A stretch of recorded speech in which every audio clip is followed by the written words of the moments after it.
প্রতিটা মানুষের বছর এক একটা সময় এক এক রকম যায়, কখনো ভালোবাসায় ভরপুর, কখনো একদমই নিঃসঙ্গতা। সুন্দর একটা ব্লগ শুরু করার আগে কিছু কথা বলতে চাই। আমি কিন্তু স্কিন ওর বিজনেস করতেছি। স্কিন ও বা ইনেশার সব ধরনের লোশন বা সিরাম তোমরা আমার পেজে পেয়ে যাবে। একদমই অথেন্টিক প্রোডাক্ট, মানে blessing with Naila. Authentic product পেতে চাইলে অবশ্যই ব্লেসিং উইথ নাইলা পেজটাকে ফলো দিয়ে রাখবে। যে কোনো প্রোডাক্ট সেল করার আগে আমি অবশ্যই নিজে ইউজ করি। যদি আমার নিজের স্কিনে স্যুট করে তাহলে বুঝে যায় যে এটা সবার স্কিনে ভালো। কারণ গাইজ, আমার স্কিন অনেক বেশি সেনসিটিভ আর অনেক বেশি হট। স্কিনের এই সিরামটা লোশনটা দিয়ে আমি অনেক বেশি উপকৃত হয়েছি, তাই আমি ভাবলাম তোমাদেরকেও সাজেস্ট করি। যাদের স্কিন আমার মতো একদমই সেনসিটিভ, একদম অনেক গরম হয়ে যায়, তারা এই সিরামটা ইউজ করতে পারো। আর লোশনটা অনেক বেশি ভালো। যাই হোক, আলহামদুলিল্লাহ আজকের সকালটা অনেক বেশি সুন্দর ছিল। মাংস দিয়ে রুটি খেতে আমার অনেক বেশি ভালো লাগে। আর আজকে কিন্তু আমার একটা গিফটও আসছে। আগের দিন আমাদের খালামণির বাসায় দাওয়াত ছিল, সেখানে বড় মামি আমাদের জন্য একটা কাঁঠাল আর অনেকগুলো আম নিয়ে আসছে। প্রতি বছরই মোস্ট অফ দ্য টাইমই মেজো মামাই আমাদেরকে কাঁঠাল আর আম পাঠায়, এবার কিন্তু বড় মামি পাঠিয়েছে। যাক, এই কাঁঠালটা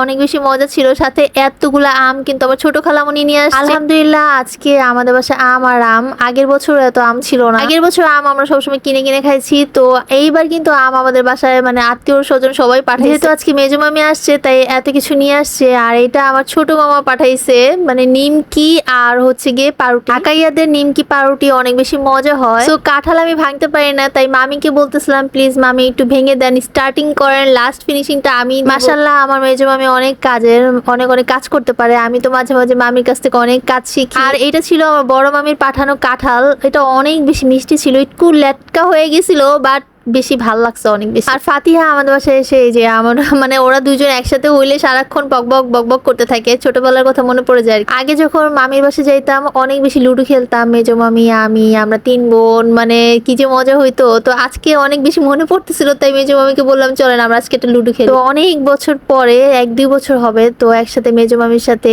মামাতো বোন সবাই মিলে একসাথে লুডো খেলতেছিলাম আমরা। আমি লুডো খেলতে অনেক বেশি পছন্দ করি, সেটা হারে যাই আর জিতে যাই, সে যেটাই হোক। হারলেও পছন্দ করি, জিতলেও আমি লুডো পছন্দ করি। তো রাতে আমি একটু রূপচর্চা করতেছিলাম, মাঝে মাঝে আমি উপটান লাগাই স্কিনে। কিছুদিন আগে আমাকে আরোহী স্পেস থেকে একটা পিয়ার পাঠানো হয়, আর এটা ছিল সেই পিয়ার। জাস্ট এইটা আমি লাগিয়ে দেখতেছিলাম যে আমার স্কিনে আসলে কেমন ভালো স্যুট করে। এটাতে লেখা ছিল এটা হচ্ছে গিয়ে তোমার টক দই দিয়ে ইউজ করতে হবে। সো আমি একটু টক দই দিয়ে স্কিনে লাগাচ্ছি। যাই হোক, আরোহী এই প্যাকটা কিন্তু অনেক বেশি ভালো। তো আমি প্যাক লাগিয়ে সবসময় রান্না বান্না করি যাতে স্কিনে কোনো তাপ না লাগে। সবসময় আপনারা এই কাজটাই করবেন, সানস্ক্রিন অথবা কোনো ফেস প্যাক লাগিয়ে তারপরে রান্না বান্না করতে যাবেন, করে স্কিনে একদম ডাইরেক্ট তাপটা লাগবে না, স্কিন ভালো থাকবে। আর এই যে দেখো পুরা কাঁঠাল আমি শেষ করছি। প্রতিদিন আমি অল্প অল্প করে কাঁঠাল খাই, আমার এত ভালো লাগে। আমার মতো তোমরা যারা কাঁঠাল বেশি পছন্দ করো অবশ্যই কমেন্টস করে জানাবা। বড় কথা, কিনা কাঁঠাল খাওয়ার চেয়ে কেউ যদি ভালোবেসে কাঁঠাল পাঠায় তাহলে যে একদম মনটা ভরে যায়, আত্মা তৃপ্তি হয়ে যায়। থ্যাংক ইউ মামি এত মজাদার কাঁঠাল পাঠানোর জন্য। Thanks for watching, tata.